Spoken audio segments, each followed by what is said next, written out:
had just recently, a couple of days ago, 27th of January, International Memorial Day for Holocaust.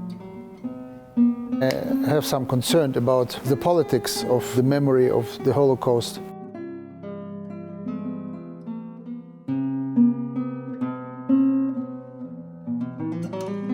Now, I will talk today about how important it is for us, human civilization, to learn from history. We, human society, are moving through the times. So imagine when we walk outside, walking just some street, and we look forward and we walk. We see the way, and accordingly we adjust our movements and direction.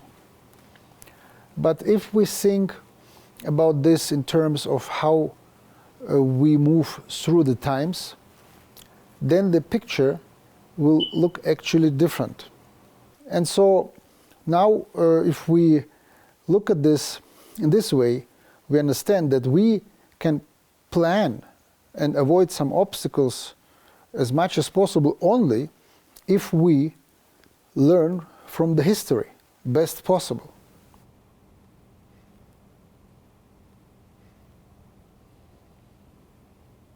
We are moving indeed backwards. It is very important to think about how is history recording, how does it work, and how genuine is it being brought to the next generation. If we look at the history of the Jewish nation, we can see oppression began about 2,000 years ago. This is when the Roman Empire drove the Jewish nation from its land. The ongoing oppression, the final stage of it, ended up in being a Holocaust, attempt to exterminate the whole nation, just because somebody was born Jewish or followed the Jewish religion. There are many books written about the phenomenon of antisemitism. Different theories are being discussed and presented. The reason for anti-Semitism, the phenomenon itself, I would condense into two main pillars which it is based on. So one pillar is that after Christianity came up from based on Jewish religion, then it became two competing religions, like two competing franchises, if you want, McDonald's and Burger King. And so it is natural. There is a motivation, possibly from both sides, to view as being the one which is right one. And so this is a competition of two approaches, two religions. And each side thinks it is right.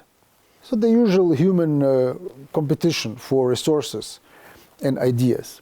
The second pillar of anti-Semitism is the fact that the Jewish nation did lose its land, its homeland, if you want. And that led to the fact that the nation was just helpless. And I'm giving here an example.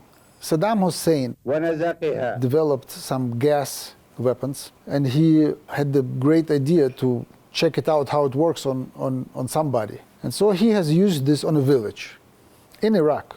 He just bombed the village and several thousand people died. So the question is, which people did he choose to use these weapons? And he could have chosen any nation of his own Iraqis, because there live Afghans and Iranians and obviously Iraqis and other nations. He has chosen to use it on the Kurds. So you use this on a Kurdish village.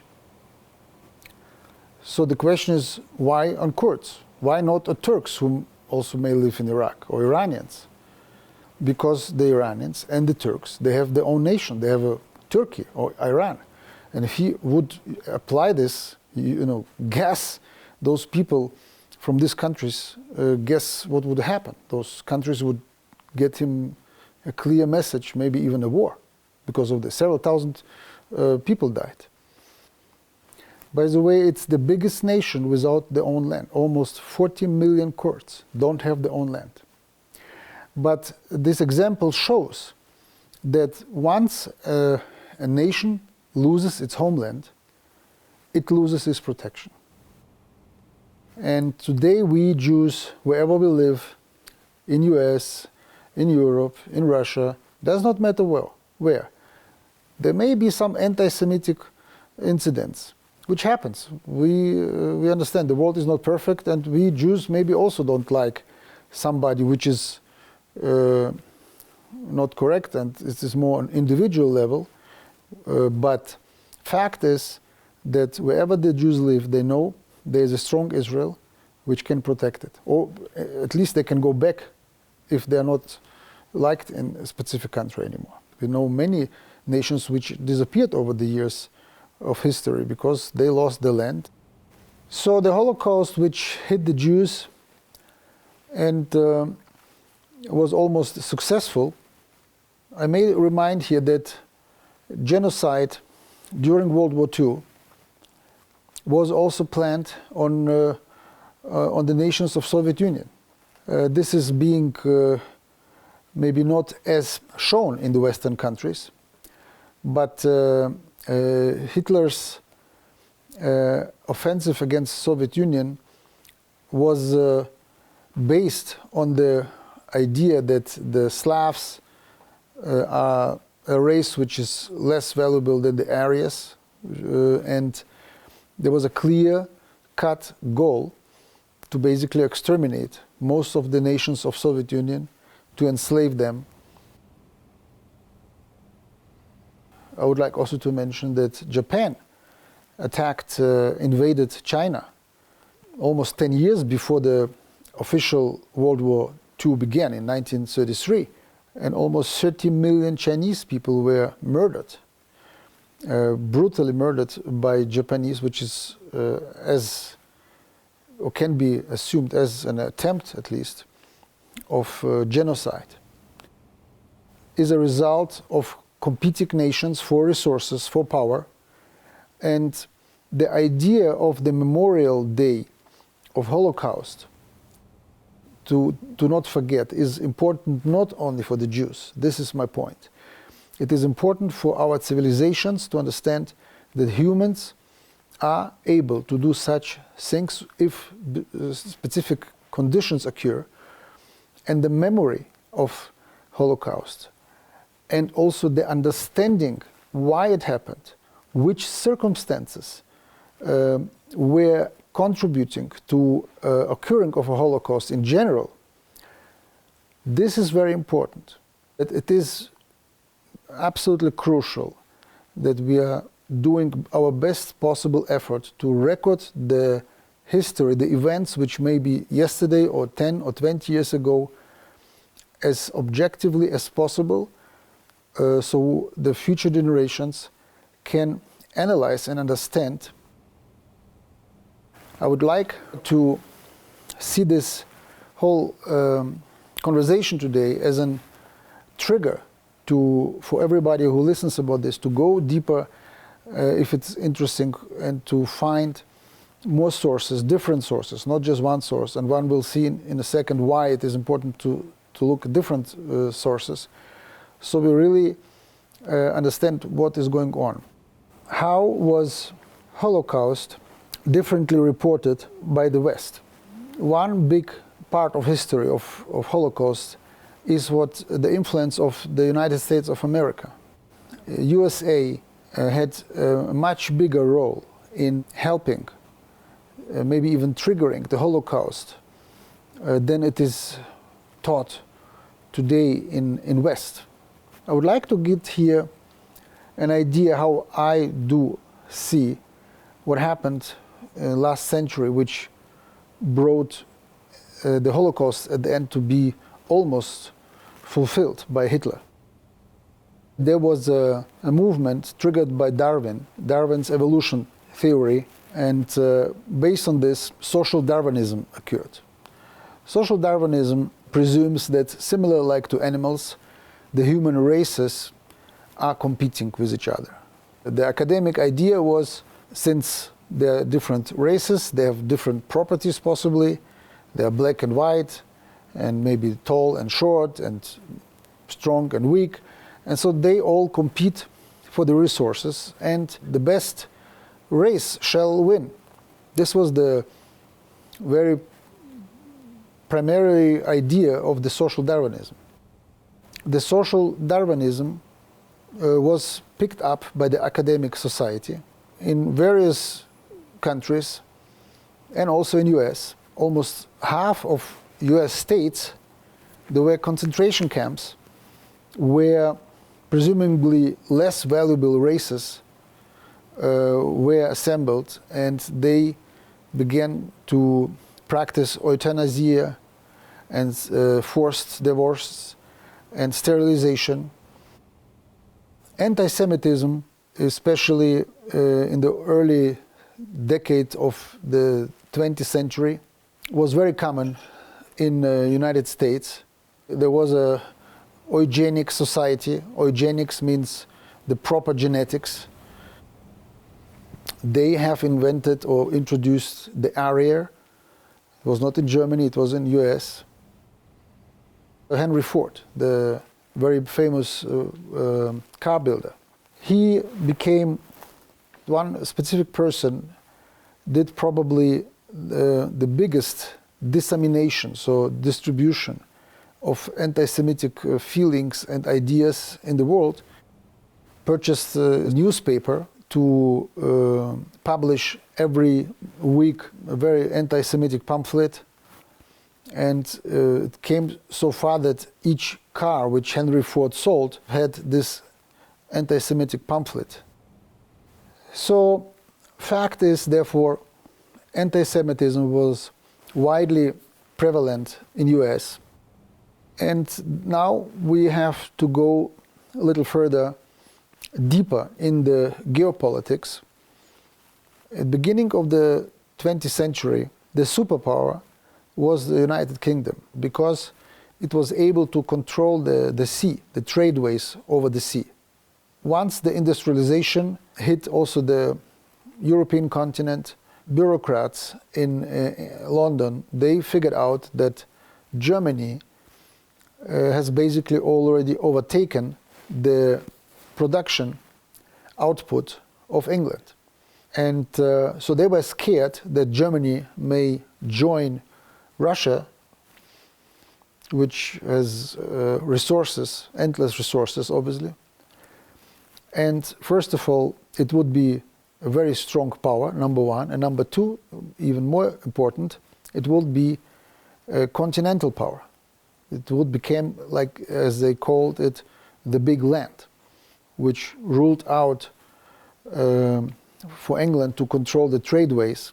Ultimately, United Kingdom would lose its position as a global world leader. And based on these assumptions, there was drawn up a plan to antagonize Germany and Russia, so to let them clash, if you want, in a war, ideally, which happened then, and to weaken them and to disable, to make it impossible them to unite. Yes, two countries became highly antagonized. One became right radicals, Nazis. The other one became communistic, and in a communistic revolution where the Tsar in 1917 was removed from power. And at the end, this plan was successful. Germany was driven step by step towards Russia, then Soviet Union. War is not plannable. In fact, such war, it happened, but it didn't end up being that what the United Kingdom wished for, because at the end they lost their position to another country, the United States. The point is here, most important is that Hitler, when he came to power, he was brought to power indeed, conjured to power by United Kingdom and USA. Two books which I highly recommend Nazi nexus and Conjuring Hitler, how United Kingdom and America made the Third Reich. Obviously there are more books to it, but once you read those two books, it will give you possibly another perspective. Hitler was sufficiently helped to get in power and to develop then after his deeds by United Kingdom and US. In wide circles in academia and also in politics, Hitler's anti-Semitic ideas were warm welcome. In fact, Hitler's book, Mein Kampf, is based on the book of the Eugenic Society, which was written in the 20s, the book Nazi Nexus from Edwin Black. He himself is a son of two concentration camp survivors, so from Holocaust survivors, from Jewish family. Edwin Black, his original name is actually Edwin Schwarz, which is in German Black, so it was translated into English. So he did a very, profound research, and he found things like, for example, when Hitler came to power, IBM, International Business Machinery, approached Hitler and offered to help him to identify, to organize the mass murder of Jews. This was in 1933. And they used Perfocat machine, and all the numbers, the tattoos of the Holocaust survivors are based on this technology. Basically, it is machine-based computers, which enabled Hitler, first of all, to identify where the Jews were living, because of censuses, because of banking system, where the IBM were a monopoly almost in this area. So they had the data to actually find the Jews. But it went even further. It's in this customized Perfocards, it was pre-planned where to find the Jews, where to gather them, how they will arrive in the concentration camps, how they're gonna die, either by working or by hunger. And so many positions were pre-planned in this Perfocards. So we understand that this was a consolidated, systematic approach. IBM did not sell those machines. They were always leased. And that means in each concentration camp, there were IBM employees who were running those machines for statistics. Another aspect of it is, always was the question how Hitler was able to transport all the millions of prisoners, even during wartime. This alone to organize, it's not an easy task. And as it came out, IBM helped to organize the logistics for the Deutsche Reichsbahn. This is the German railway system, which was, through this technology, enabled to transport during day the normal goods, and during night, so people don't know about this, they were transporting the prisoners. Another example, which is again based on facts, the Carnegie Foundation. This is one of the academics, as I have mentioned before, which was also supporting this eugenic society ideas. They have financed Mengele. This is the doctor, if you call it, who made bestialic experiments on Jewish twins. And the Carnegie Foundation, now in Pittsburgh, was financing Mengele and received for this his research results. This is one aspect of the Holocaust, and there are many more named in this book, which is I highly recommend to read. My point here is we want to make everything possible to prevent this. For this, we need to learn this. Now, I know a person who has a major in a prominent US university in Holocaust history. And when I confronted him with these facts, which I have learned myself first time a couple of years ago from reading this book, he told me this is just not true, this cannot be. And obviously once he got this book in his hands and made further research, he came back to me and said, yes, you're right. This is really something I didn't know. And this is somebody who went here to study history major. So I brought this little example up, and there's much more to it, just to show that the history of Holocaust is by far not established, if you want, for the future generations in its full diversity. It is not to blame now the Americans who today living don't have anything to do with the deeds. Similar things happened in Soviet Union. There it was a different reason. When Soviet Union overcame Hitler Germany, they have gained some territory, and they have also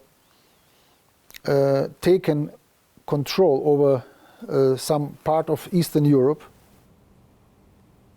There was the communistic idea of spreading the communism, the socialism, the communism worldwide, which became after World War II maybe a little less than it was in the early revolutionary days. But the main point is, since the West, Germany, attacked Soviet Union, so Soviet Union after the war, they wanted to have like a buffer zone, and it makes sense that they have taken control over those territories.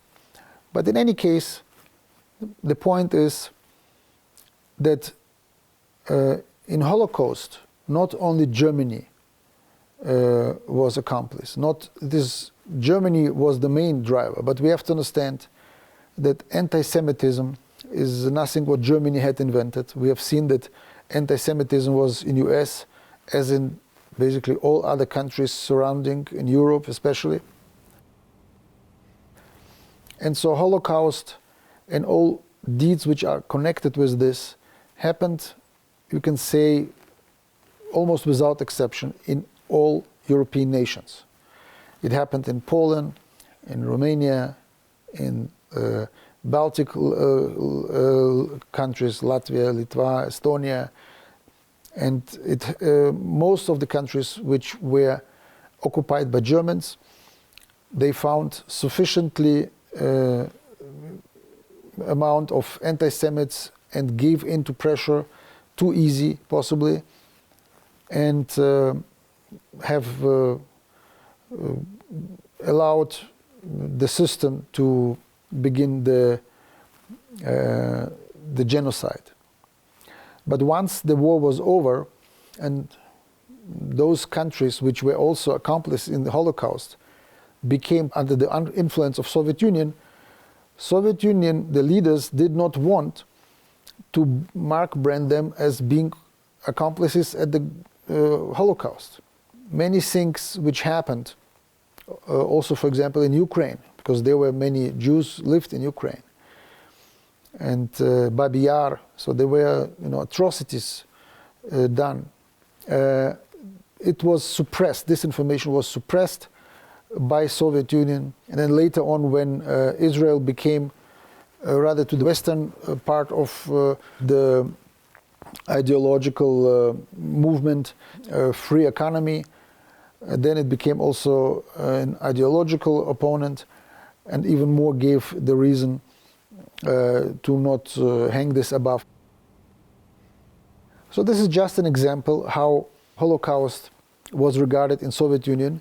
And in this regards, I would like to point out that once the Soviet Union disintegrated and Russia is the main big country which is left, the approach and the teaching of Holocaust has changed dramatically. How Russia today also teaches Holocaust. They also obviously do not allow the memory of its own fallen. As I pointed out, almost 30 million people died, and approximately half of it were just civilians, children and women and all the elderly. and then obviously also the military. But in general, it is understood and emphasized in history lessons that the Holocaust on Jews was a specific event among several similar ones. Also in Israel, the memory of Holocaust is also to some degree portrayed not correctly. A couple of years ago, I went to the Holocaust Museum in Jerusalem. And I was not there before. So I was several times in Israel, but I felt that I know enough about Holocaust. Me personally, I did not want to go through this pain of seeing this. In 2015, I went to Moscow to celebrate Victory Day on May 9th. And they have built in Moscow a very strong, very fantastic, if you want, museum. It's called Museum of Tolerance. And it has the same topic. It's not just a Jewish topic, Jewish Holocaust. It is the topic of what atrocities and terrible historical events happened to be during World War II. And it has a very, very strong informational value. I went there, also the Holocaust Museum in Jerusalem, and in both occasions I found that the part of history concerning USA is not present there. And so I went with this book in Jerusalem to the Institute of Holocaust, which is right at the site of Yad Vashem, and I talked there to a researcher, and the lady I showed her the book, and she went with me. I went with her actually to a database which they have there, and in this database they have all sources available, serious sources available for study of Holocaust, which is the base obviously for the exhibition. And so she was wondering whether this book, which she did not know about the facts I told you in brief like I did now, she never heard about that. And so she looked into this database, and indeed she found this book. The Holocaust Museum, the historians there know about these events. Still, they are not presented in the exhibition. And I know from this book that the US government has pressured a museum which is in Washington, the Holocaust Museum, to take out from the exhibition the IBM Perfocard machine. As I pointed out, why Soviet Union did not want to have at first this Holocaust history to be displayed and taught in its full extent, because some of the Eastern European countries were involved, and they didn't want to have this painful topic to be exposed. Same situation we have in US. We understand it is a bad history, and who likes bad history? And the same situation is in Israel. Because Israel is a small country, it needs support. America is one of the main supporter of safety, security of Israel. And I understand the political background of it, why there are sensitivities in order to have good relationship with America, for which it is very important, due to their own reason, to have this not discussed publicly. So we understand history is being bent. And again, why is it important for us to get after this? We have a situation where the current superpower USA is in change. The whole world is in change, and so the USA as a country, USA as a superpower, and the position of USA is going to change as well. We understand that. Nobody knows how fast and when it will be, but we understand that change is coming in any case. This is what history is about. USA, last, let's say, 30 years, especially after Soviet Union collapsed, and it became the only superpower in terms of military. Now, over the last, let's say, 5 years, has lost the ability to secure its superpower position by military force, by military projection. That there is change in face of Russia and China. China more economically, but in short future, surely also militarily. In some areas they have already overtaken the US, and Russia economically not as weak as often portrayed, still a very strong country, but based on its size and decisiveness of its population and upcoming strength, re-establishing its positions, and especially also in regards to development of new strategic and tactical weapons, they have obliterated the ability of US to, as easily as it was in the past, let's say, to project its power and to defend its position as a superpower and the main leader. And because of the situation, the United States and its Western allies are taking other means, tools in their hands to try to maintain this position. The US dollar as a currency is being used as a tool to sanction and to press countries to follow the policies of US.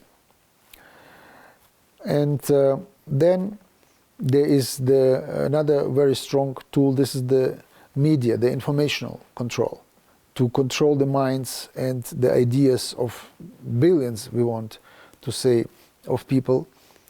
And this approach, which is called the hybrid war, which includes the informational war, the financial war, all those tools, they are being used now to weaken its opponents.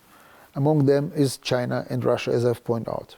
And specifically about Russia, what happened is in 2014, there was an election in Ukraine, and the elected president was ousted by opposition, which was supported by US through, it's called Orange Revolution, but the techniques are well established now, where the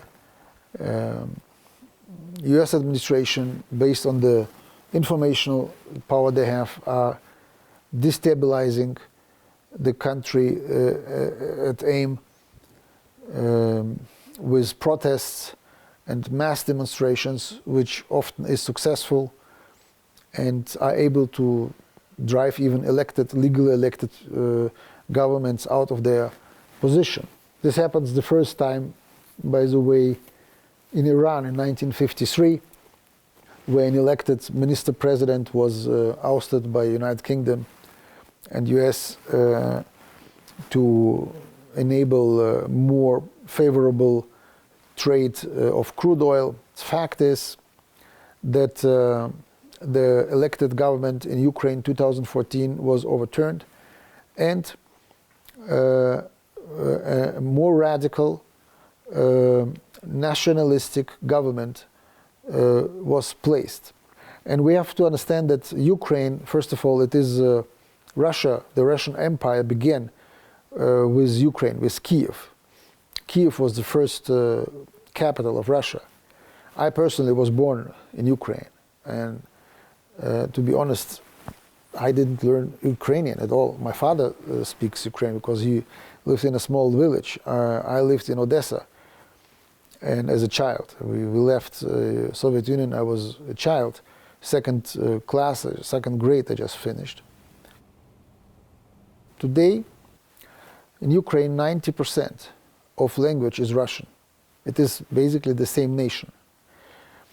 And yes, there were nationalists, ultra-nationalists even, who just recently were forbidden in Europe, and then they were brought to power, and since several years are conducting policies which are aimed to antagonize Ukraine against Russia, similar as it was done with Germany and Soviet Union or Russia 100 years ago. And now this is here my point. In Ukraine, now they have just recently introduced a law which disallows Russian to be spoken in public, in schools, in restaurants. They block the language. 80% of population speaks Russian. Probably more than half does not speak Ukrainian. And they are orchestrating witch hunts on people who just live there and speak the language. The Crimean Peninsula, and also as the West calls separatists, Donbass, LNR and DNR, they are called Donetsk, those regions which do not want to deal right now with Ukraine anything, the reason for their separation, the reason why the population of Crimea, which is just straight Russian, it is actually by mistake became Ukrainian after Soviet Union broke down. But it doesn't matter, they could have lived in Ukraine as well. But in the moment where those radicals came to power, they immediately announced that they want to block the Russian language. It looks like other problems they did not have. And how would today, let's say Texas, react if somebody would come in Washington and say, hey, we do not allow to speak English anymore, let's speak only Mexican? Nor Europe, nor America is voicing this development. So, for example, Bandera, this is a person who was a nationalist, who was cooperating with Hitler, and he is provingly, there's no doubt, responsible for killing hundreds of thousands Jews and Polish people in Ukraine. Organized mass murder, was fighting in SS and with Hitler together. He is now the idol in Ukraine. There are now streets called after him. Children are being taught that he's the hero. A hero who killed hundreds of thousands own Ukrainian citizens because they happened to be Jews or had some Polish roots. These people are sitting right now in Ukraine, and neither Europe nor USA, who are both these governments, brought these people into power, voicing any concern. This is now the repetition what happened 100 years ago in regards to Germany. When I seen this 5 years ago, 2014 happened. In 2015, I was taken by some unseen force, like here, and it brought me to Moscow to be on the Red Square on May 9th to celebrate together with the Russian people the Victory Day. And by the way, the Victory Day, the only other country which celebrates 9 May as a Victory Day, World War II, is Israel.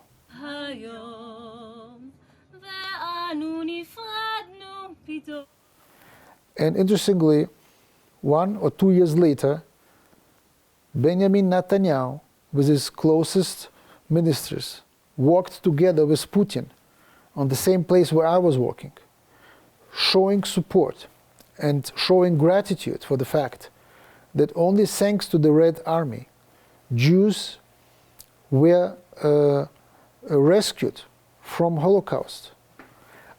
Without the victory of Red Army against Hitler, there would be no Jews and no Israel today. The attack on Soviet Union was in 1941, and the second front was opened just 44. Still at the end, the Allies were helping, obviously. And they did this even at the beginning of the war. And this is the irony of the situation, that during World War II, on the one side, Americans' industry was helping Hitler, and on the other side, American soldiers still were fighting on the fronts. But the point is, 80% of all combat in World War II was absorbed by Soviet Union. So without Soviet Union, definitely there would be not such an outcome as we had this, thanks God, namely defeating Hitler.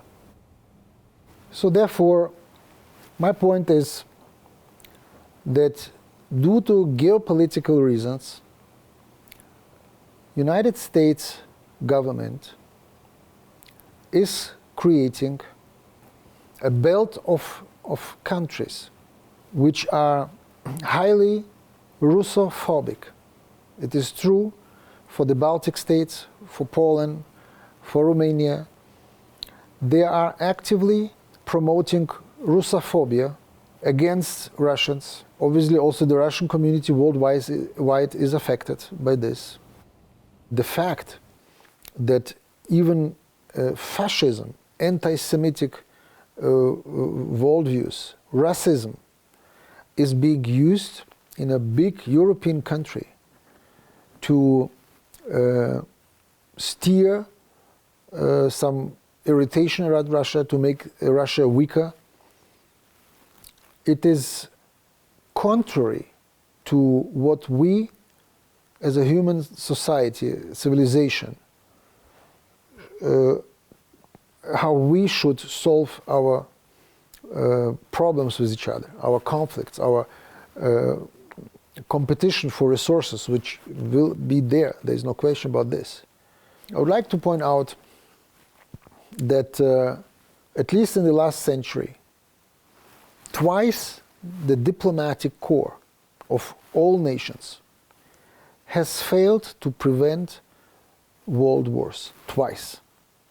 Instead of using diplomatic approach, negotiations, flexibility in positions, common sense, instead of this, each country wanted to have its way right.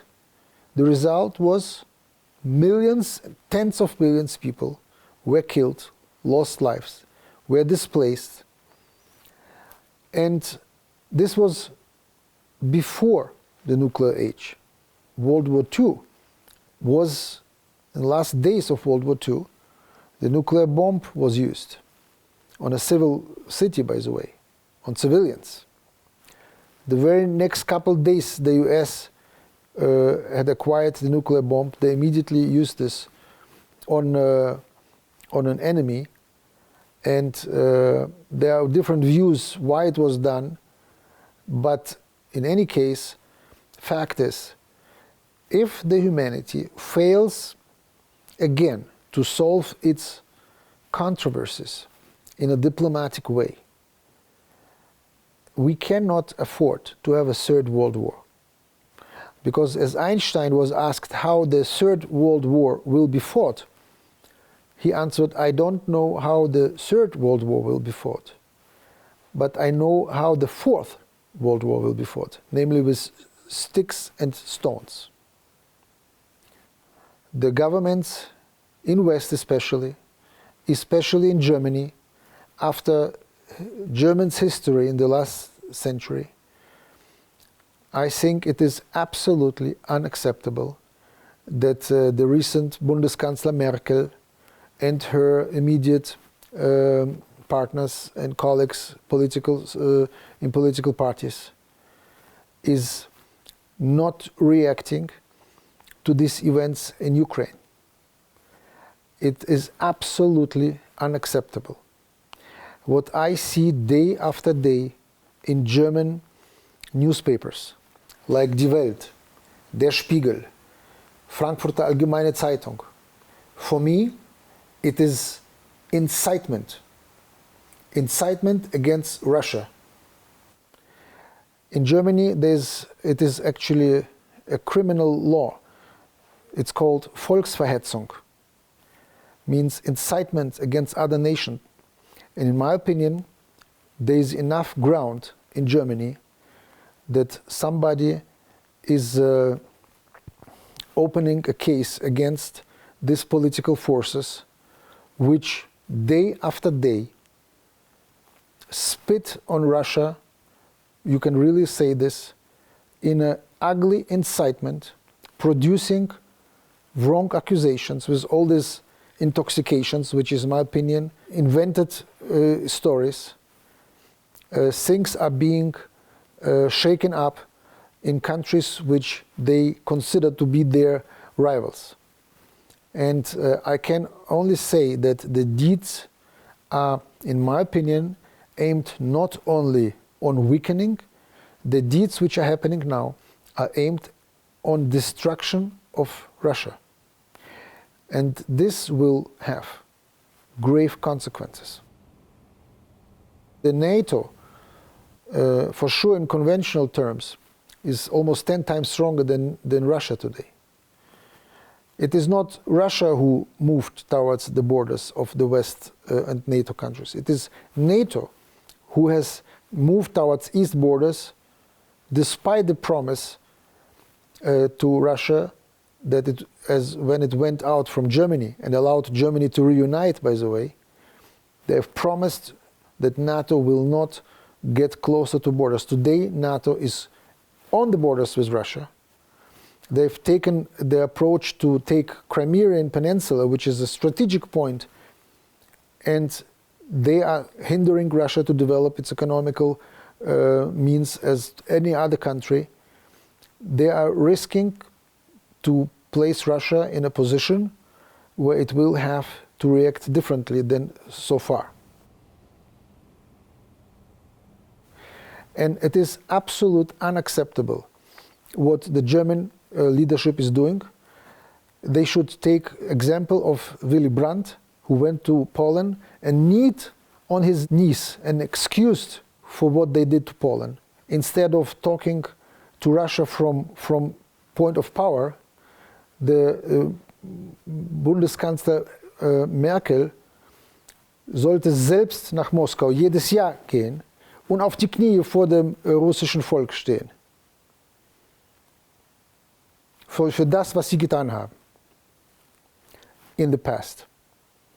In der Vergangenheit.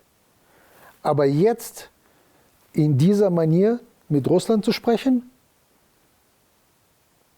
Was bilden Sie sich ein?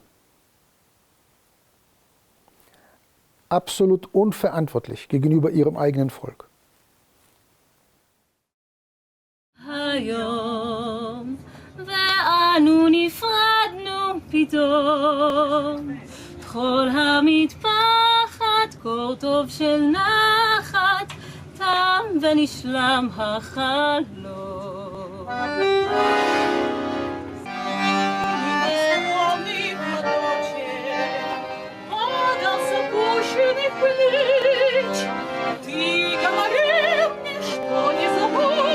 ласковых радостных встреч порой ночной мы повстречались с тобой нежный щеночек, где ты платочек, милый, желанный, родной порой ночной мы повстречались с тобой нежный щеночек, где ты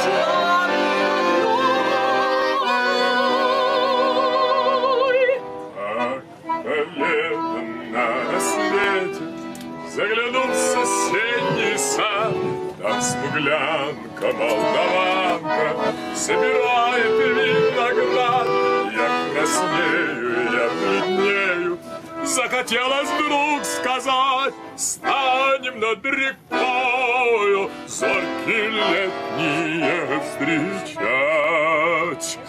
Раскудрявый клен зеленый лист резной, я влюбленный, смущенный пред тобой. Клен зеленый, да клен кудрявый, раскудрявый резной.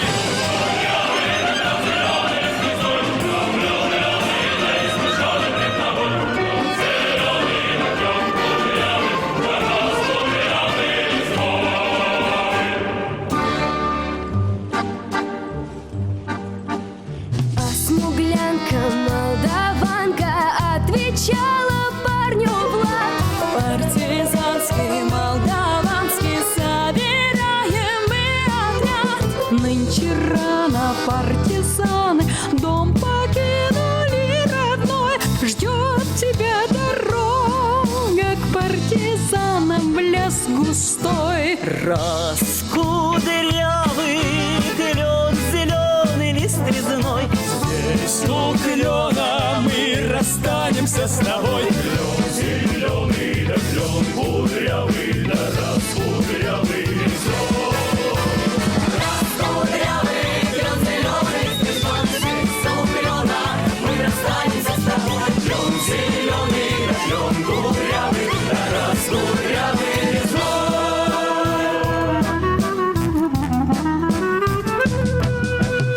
Смуглянка, молдаванка по тропинке в лес ушла. В том обиду я увидел, что с собой не позвала. О смуглянке, молдаванке часто думал по ночам. Вдруг свою смуглянку я в отряде повстречал. Раскудрявый клен, зеленый лес резной. Свою смуглянку он в отряде повстречал. Раскудрявый клен, зеленый лист резной. Здравствуй, парень, мой хороший, мой родной. Клен зеленый, да клен кудрявый, да раскудрявый лесной. Раскудрявый